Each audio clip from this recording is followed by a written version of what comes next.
नमस्कार। पड़ोसी मुल्क बांग्लादेश में कल 13वां चुनाव संपन्न हुआ। भारत के लिए बहुत अहमियत रखता है और इसकी जो खबर आई है उससे लगता है कि बांग्लादेश नेशनलिस्ट पार्टी जो तारिक रहमान के नेतृत्व में इनको 2/3 से ज़्यादा मेजॉरिटी मिल गई है। तो एक तरह से देखें तो वहाँ राजकीय और आर्थिक तरीके से वहाँ एक स्थिरता आने की, स्टेबिलिटी आने की ये आसार अच्छे लग रहे हैं। तो ये एक पहलू है। बाकी ये है कि भारत इसको बड़ी नज़दीक से देख रहा था, क्योंकि पिछले 1.5 साल में शेख हसीना की सरकार जिस तरह तोड़ी गई और शेख हसीना यहाँ आ गई, तो उसके बाद 1.5 साल में जो संबंध थे वो काफ़ी टेंस रहे, काफ़ी ख़राब रहे। आपस में बहुत सारे झगड़े हुए। तो उसको लेके भारत को चिंता थी कि किस तरह की सरकार बनेगी। अब ऐसा है कि जो बांग्लादेश नेशनलिस्ट पार्टी है, जो पहले भी 2 बार यानी कि 10 साल के लिए राज कर चुकी हैं, तारिक रहमान की माता जी बेगम खालिदा जिया वो उसकी प्राइम मिनिस्टर थी। उस दौरान भी रिश्ते बहुत अच्छे नहीं थे, हालांकि कॉर्डियल थे, लेकिन हर तरह से वो भारत को कोसती रही, भारत के विरुद्ध छोटी मोटी हरकतें करती रही। और फराक्का जैसे जो इनके जो मुद्दे हैं वो यूनाइटेड नेशंस में निकाला था। और काफ़ी और अमेरिका से दूसरी तरफ एक डिफेंस को लेके इन्होंने भारत के कहने के मना करने के बावजूद उन्होंने उनसे रिश्ता जोड़ लिया था। तो और सबसे बड़ी बात ये थी कि खालिदा जिया के टाइम में यानी 2001 और 2006 के बीच में वहाँ इस्लाम परस्त एक्सट्रीमिस्ट एलिमेंट्स जो है उनका बहुत बड़ा दौर रहा। और इसकी वजह से जो वहाँ की समुदाय, हिंदू समुदाय और बुद्ध समुदाय है, उनको काफ़ी तकलीफ हुई, वो उन लोग को टारगेटिंग करी गई है। तो वो सिचुएशन इतना ख़राब था कि एक टाइम आया जब अमेरिका ने और यूनाइटेड नेशन ने दोनों ने इस पर बड़ी फटकार दिखाई, और अमेरिका ने कहा था कि हम आप ये बंद नहीं करेंगे और आप पे सैंक्शन लगाएंगे। मामला यहाँ तक पहुँचा था। तो वो सिचुएशन फिर न आए, ये भारत किसी तरह चाहता है। और इसके लिए अभी तारिक रहमान से किस तरह जुड़ेगा रिश्ता, ये देखना ज़रूरी है।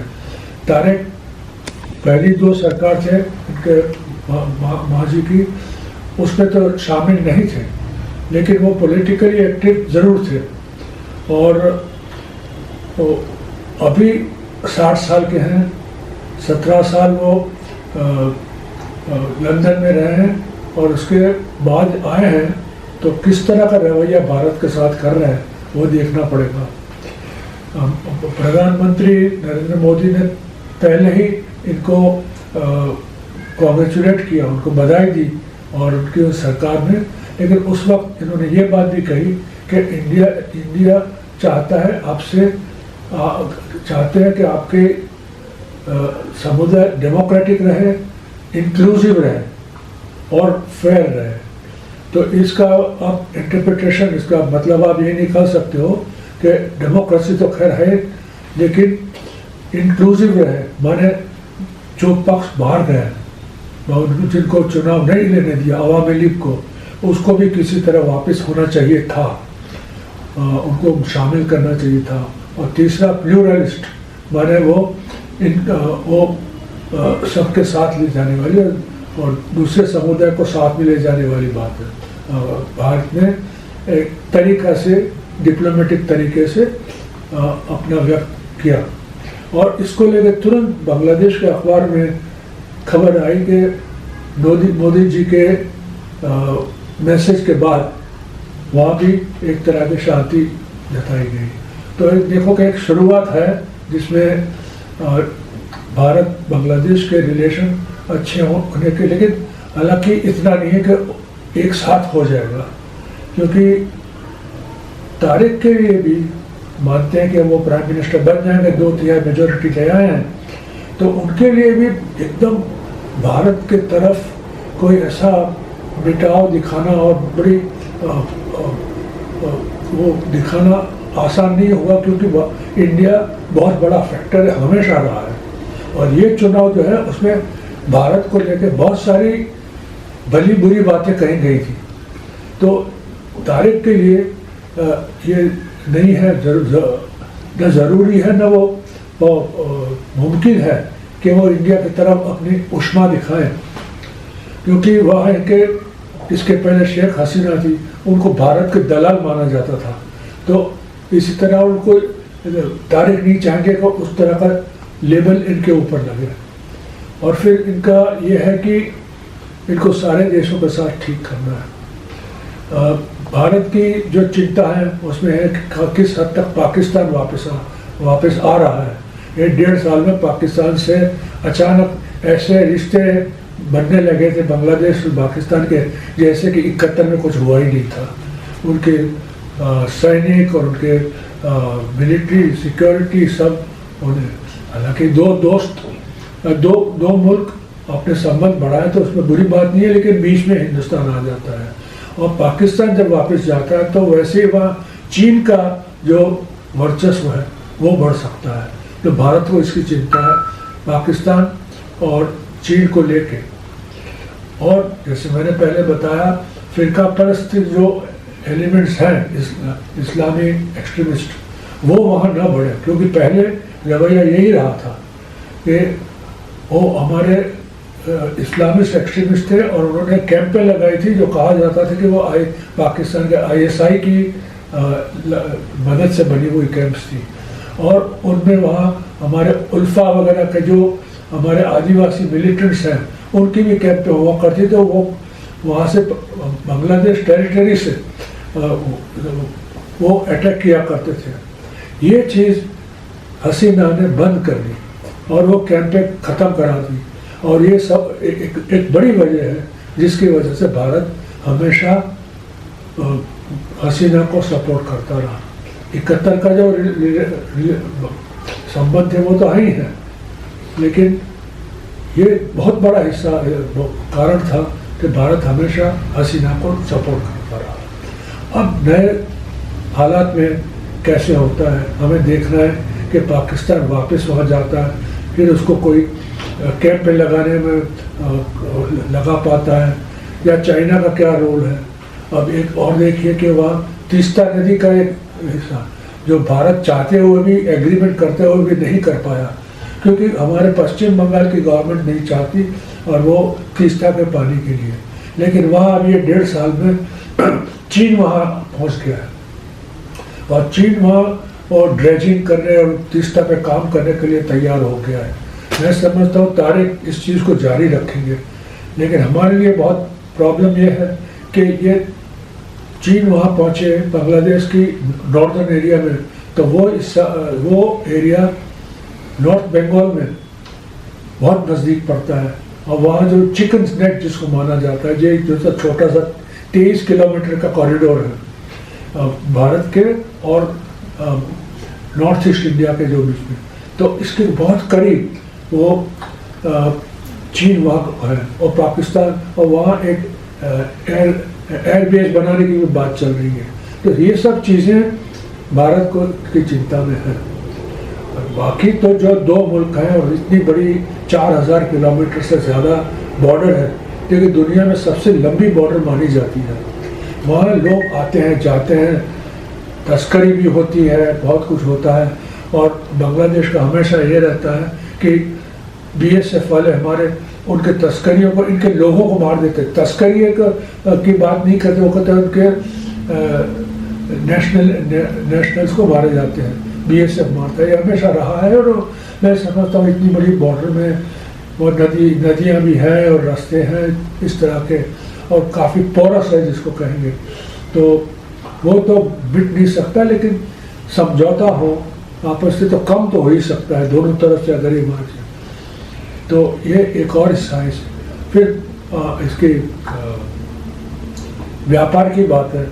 अब व्यापार में देखिए कि कुछ चीज़ों में भारत हमेशा बांग्लादेश को इतने सालों से मदद करता रहा, मोस्ट फेवर्ड नेशन जिसको कहते हैं, तो वो मदद करता रहा था। अब मामला उल्टा पड़ गया है। अब वही बांग्लादेश भारत से खास करके कपड़े, हमारे गारमेंट इंडस्ट्री वगैरह पे कंपटीशन में है, और अमेरिका ने उनकी वो टैरिफ जो है वो इतनी कम कर दी है कि भारत को थोड़ा तकलीफ हो सकती है। लेकिन अब दोनों को, लेटेस्ट खबर ये है कि अमेरिका ने दोनों को 0% कर दिया है टैरिफ, तो वो सिचुएशन बदल गया। ये सिर्फ पिछले तीन दिन की बात है। तो ऐसा लग रहा था कि भारत पे अन्याय होगा, लेकिन शायद नहीं होगा। लेकिन ट्रम्प वो अभी उनकी टैरिफ का अभी भी सिचुएशन धीरे धीरे खुला हो रहा है, पता नहीं लग रहा है। तो ये काफ़ी मुद्दे हैं जिसमें भारत को देखना पड़ रहा है कि बांग्लादेश भारत का सबसे अच्छा दोस्त रहा है हसीना के टाइम में। अब वो हसीना वाला दौर चला गया, अब किसी तरह ये दोस्ती बनाए रखना और वो बहुत ज़रूरी है हमारी कूटनीति में। और एक तरीके से देखो तो हमारे यहाँ कोई दोस्त नहीं है, ताकि जीत के आए वो बांग्लादेश नेशनलिस्ट पार्टी। मैंने समझाया है कि ये इतने दोस्ताना इनका रवैया नहीं रहा था पहले, अब कैसा रहेगा वो देखना है, क्योंकि वो भी भारत का फैक्टर जो है, इसमें तीनों तरफ, बांग्लादेश के तीनों तरफ भारत है, चौथी तरफ देखो तो बंगाल का मध्य सागर है। तो वो भी समझते हैं ये बात, लेकिन जैसे होता है कि एक छोटा मुल्क है, इसके आसपास बड़ा मुल्क है, तो एक तरह की एक संशय रहता है, डर रहता है, और वो हमेशा कोशिश करता है कि नहीं, हमें इक्वल चाहिए, म्यूचुअल रिस्पेक्ट चाहिए, इक्वलिटी चाहिए।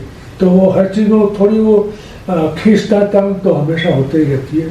और वो भारत को देखना है कि आप बड़ा मुल्क ज़रूर है, लेकिन आप अन्याय नहीं सहेंगे, और आप बांग्लादेश की तरफ ऐसा रवैया रखो जो दोस्ताना रहे किसी तरह। और फिर आप पूरे क्षेत्र को देखते हो तो चीन का वर्चस्व बहुत बड़ा है, और इंडिया जो एक टाइम में पूरे दक्षिण एशिया में सबसे बड़ा पावर माना जाता है, वो पोजीशन अब धीरे धीरे ख़त्म होने लगी है। तो भारत का कूटनीति को इस तरह भी देखना है। तीसरी बात, 71 में भारत का ज़रूर रोल रहा कि बांग्लादेश की स्वतंत्रता में भारत का बड़ा रोल है। लोगों ने खून बहाया, पसीना बहाया, उस चीज़ को 55 साल हो गए। अब ऐसा है कि कोई भी दो देश के जो है वो एक बदलते रहते हैं हालात, और लोग हमेशा यही नहीं कि हम आपके शुक्रगुजार हों, आपको धन्यवाद देते हैं, ये हमेशा नहीं। तो कोई भी दो व्यक्ति गिन लो, अभी तो यहाँ दो मुल्क की बातें हो रही हैं, तो कोई हमेशा आपको नहीं। तो भारत को कुछ हद तक, मैं नहीं कहता हूँ, जो हमारी जो बलिदान दिए हैं वो तो दिए हैं, वो हमारे इतिहास का हिस्सा है, लेकिन ये मानना कि चीज़ बदले ही ना, वैसे के वैसे रहे, ये गलत होगा। तो भारत को सिर्फ 71 के दृष्टिकोण से नहीं देखना है, बांग्लादेश को ये मान के चलना है कि 55 साल में दूसरी तीसरी पीढ़ी आ गई है। ये चुनाव में जितने लोगों ने वोट कराया उसमें काफ़ी लोग हैं जो 71 के बाद पैदा हुए थे, और बांग्लादेश एक यंग मुल्क है, इनकी आबादी है वो बहुत यंग है, बहुत छोटी उम्र के हैं। तो उनके लिए पता भी नहीं था कि 71 में क्या हुआ, तो वो तो बातें सुनते आए। फिर भी ये चीज़ हमें मानना ज़रूरी है, और उसके लिए हमारी कूटनीति नहीं, हमारी अंदरूनी डोमेस्टिक पॉलिटिक्स भी आपको इस तरह करनी पड़ेगी। ये 1.5 साल में काफ़ी ऐसी चीज़ें हुई जो भारत न करता तो बेहतर होता। जैसे कि आप ले लीजिए क्रिकेट का मामला में, जो क्रिकेट टूर्नामेंट के मामले में एक बांग्लादेशी था, उसको हटा दिया, फिर उसमें यहाँ नहीं खेलेंगे, वहाँ नहीं खेलेंगे। अब ये सब चीज़ें दुनिया भर में लोग कहेंगे कि आप स्पोर्ट्स में पॉलिटिक्स ला रहे हो, ये खेल कूद की बात, ये पॉलिटिक्स से बाहर होनी चाहिए। तो ऐसी चीज़ें जो हरकतें हैं वो न करते तो बेहतर रहता। तो खैर अब टाइम आया है जब आप ये धीरे धीरे देखें। तारिक रहमान को 2/3 मेजॉरिटी देने से एक बात तो क्लियर हो गई कि बांग्लादेश के लोग डेमोक्रेसी चाहते थे, पॉलिटिकल स्टेबिलिटी चाहते थे, और इनके आर्थिक परिस्थिति अच्छी हो वो चाहते थे। उन्होंने जमात इस्लामी की चीज़ को स्वीकारा नहीं है, लेकिन सबसे बड़ी बात यह है कि जमात इस्लामी को 1/4 सीट मिली है और 20% वोट मिले हैं। अब आप देखोगे कि पाकिस्तान और बांग्लादेश में जमात इस्लामी का जो रोल रहा है वो ऐसा रहा है कि एक सामाजिक लेवल पे और धर्म कर्म की चीज़ों में वो बिल्कुल छाए हुए होते हैं, लेकिन वो अपनी जो इन्फ्लुएंस है वो वोट में मत में इतने नहीं मिलते। अब मुझे जहाँ तक याद है 2001 के इलेक्शन में बांग्लादेश को 17 या 18% वोट मिला था और सीटें भी 18 सीट मिली थी। उसके बाद बांग्लादेश जमात इस्लामी बैन भी हो गई थी। अब आप देखिए कि इस चुनाव में इसको 20% से ज़्यादा वोट मिला और 1/4 60 से ज़्यादा सीटें मिली उनके अलायंस में। तो ये भारत के लिए भी अच्छा नहीं है, न बांग्लादेश के लिए अच्छा है, क्योंकि बांग्लादेश का भी एक वहाँ का है वो उदारतावादी इस्लाम जो है, क्योंकि वहाँ भाषा का और संस्कृति का, कल्चर का इनका बहुत बड़ा एक रोल रहा है और वो हमेशा इस चीज़ को लेकर गर्व करते हैं। तो उनका उदारतावादी रवैया रहा है, जो कि आप कह सकते हो कि जो मिडल ईस्ट के लोग, वेस्ट एशिया के लोगों में वो चीज़ नहीं है। तो उस चीज़ को बनाए रखना वो तारिक रहमान को भी ज़रूरी है और भारत भी ये चाहेगा कि उदारतावादी वो रहे, जिसमें नजरुल इस्लाम और टैगोर और उनकी सबकी चीज़ें मिली जुली रहें। तो उसमें हम चाहेंगे कि जमात इस्लामी का पाकिस्तान का और उसमें जो बांग्लादेश की जो है वो चीज़ बनी कम रहे। और एक उदाहरण दे देता हूँ मैं कि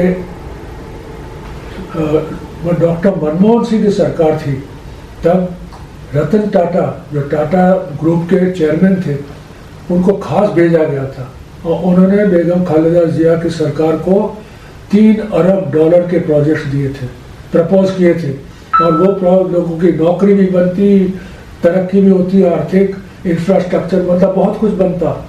लेकिन जो पेपर जिसके हाथ में गया वो जमात इस्लामी के अमीर थे तब के। बाद में उनको फांसी दी गई थी कि उनका 71 में इनका रोल बड़ा गलत रहा था, फ्रीडम के खिलाफ रहा था। तो वो मंत्री के होते हुए वो प्रोजेक्ट कभी बना ही नहीं, और 3 अरब बहुत बड़ी तादाद है, वो कभी बांग्लादेश ले नहीं पाया। तो इस सिचुएशन में आप अगर, और आज के हालात में 20 साल के बाद आप देखो तो बहुत कुछ बदला है, और आर्थिक और सामाजिक और कूटनीति भी बदली है। और जैसे हमने जिक्र करा, चीन का रोल बहुत बड़ा हो गया है, अमेरिका भी बहुत धीरे से आ रहा है, लेकिन वहाँ जिस तरह म्यांमार की बॉर्डर पे बांग्लादेश और विदेशी सैनिक काफ़ी तादाद में आ गए हैं, तो ऐसी दहशत है कि ये एरिया जो है कॉक्स बाज़ार को लेके जो है वो म्यांमार के जो इलाका है, वहाँ अमेरिका और चाइना के बीच प्रॉक्सी लड़ाई होने के पूरे आसार आ रहे हैं। तो वो चीज़ भारत को भी तकलीफ दे सकती है, भारत को भी वो को। इसीलिए हमें ये सब देख के बहुत चौकन्ना रहना है, बहुत स्थिरतापूर्वक सोच समझ के करना है, उससे निभाना है और इसका निर्णय लेने हैं। जमात की कॉन्टेक्स्ट में एक और चीज़ थी कि हसीना का पद से हटा देना, उसके पीछे बहुत बड़े प्रोटेस्ट हुए थे, खास करके विद्यार्थियों के, और वो मामला बहुत हद से बाहर खराब हो गया था, सैकड़ों लोगों को मारा गया था। अब इसके बाद एक नेशनल सिटीजन्स पार्टी बनाई गई थी।